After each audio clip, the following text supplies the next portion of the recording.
This is Charter Local Edition. I'm Brad Pomerance. Clearly, we are at a convention. We can hear people cheering for their chosen candidates. It's the California Democratic Party convention in San Jose, and we are joined by Mike Feuer. He is the city attorney for the city of Los Angeles. And so I'd like to speak with you about a recent tragedy. It didn't occur in the city of Los Angeles, but our friends in San Bernardino suffered dramatically on December 2nd when someone walked into a regional center and two people and started blowing up the place with gun violence, and 14 people died. You've been a champion for gun right reform. Talk to us about what you're doing and what can be done in cities. Well, that was a particularly poignant issue for me because I was born and raised in San Bernardino. I forgot that. So I have history in that community. But I also have history on combating gun violence. And for the last 20 years, I've been able to write some of the most important laws locally and at the state level across the country on issues that relate to gun violence. Recently, let's remember, you were a member of the California legislature. Right. So when you said that, that's what you, that's what you're referencing. That's right, on the city council and the LA City Council. Council. Many laws that we unfortunately haven't been able to get passed through Congress, but are in effect locally. But still, we can be leaders here, and there's more we can do. I became the city attorney, and I reached out to the district attorney of Manhattan, Cyrus Vance Jr. Because I know from Cyrus Vance? The Jr., yes, the son. Because I knew as a legislator that it's almost impossible for lawmakers to dismiss the voice of prosecutors, and yet that group hasn't been organized. So we formed Prosecutors Against Gun Violence. It's a national coalition of the states, the nation's leading prosecutors, and we've done some great things. We come together to focus on domestic violence and gun violence, for example. In fact, just this month, we released a report, a product of our work and the work of experts across the country on public health and gun safety, on how to get guns out of the hands of domestic violence perpetrators. It's one of the most volatile situations we face, and it's incredibly important that we build on the success we've had in Los Angeles and translate that across the country. But it's interesting because, as you know, there are certain folks that are prohibited from owning guns. But this is not your area, I know this, but the Attorney General's office has faced challenges with weeding out folks that are prohibited gun owners. Yes, so let me just interrupt to say, one of the key recommendations in our national report, which the White House tweeted about in social media, because it was so important, is federal law needs to change because currently, at national level, if you are a domestic violence perpetrator who's subject to a permanent restraining order, you can't have a gun. But if you are subject to a temporary order under federal law, there's no prohibition on your having a gun. And we know that those temporary orders, which are issued in the immediate aftermath of domestic violence, are at a very volatile moment. So here in California, we have that law. And my office has taken the lead in developing protocols that are effective here and elsewhere in the United States to keep guns away from domestic perpetrators after temporary orders are in place. But the federal law needs to change. Well, good luck. I guess is what I would say, because you remember a few years ago, after the Sandy Hook disaster, there was Manchin Toomey. Mr. Manchin, a Democrat, Mr. Toomey, a Republican, both U.S. senators.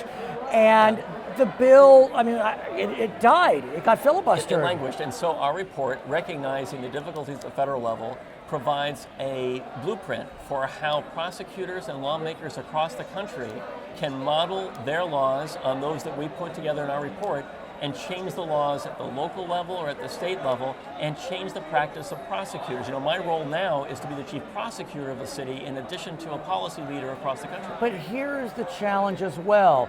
I believe we understand that in San Bernardino, the guns were not purchased in this state.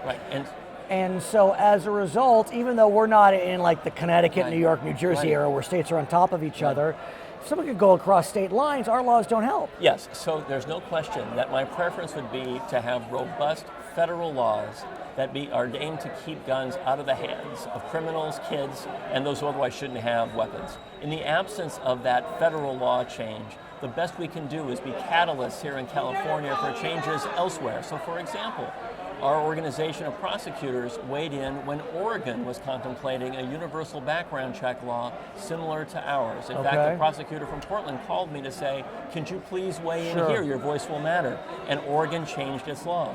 Nevada is now in the process of looking at an initiative to change its law.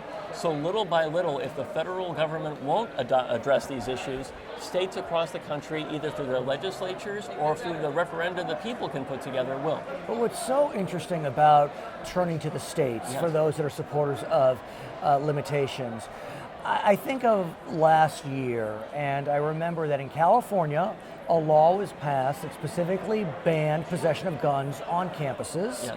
And in Texas, a law was passed Just the opposite. to do the exact opposite. Right. And so we are a nation divided.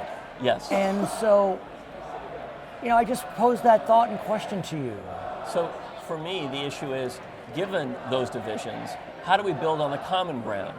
For example, I don't think anybody would believe that domestic violence perpetrators to have weapons. Let's build on that common ground and seek legislative change and changes in the way prosecutors work to deal with that issue. But is there common ground? I mean, think about what happened in Oregon. You mentioned Oregon before at the Conservation Center, where some folks took it over because they felt as if, in large part, that their gun rights were being impinged upon, their land rights were being impinged upon. Right. I mean, I think there is common ground. We saw in the wake of Sandy Hook, for example, while Congress didn't act, 90% of Americans, including the vast majority of gun holders, believe that there should be universal background checks. But nothing's happening nationally. No question. That's why those of us who are at the state and local level need to lead.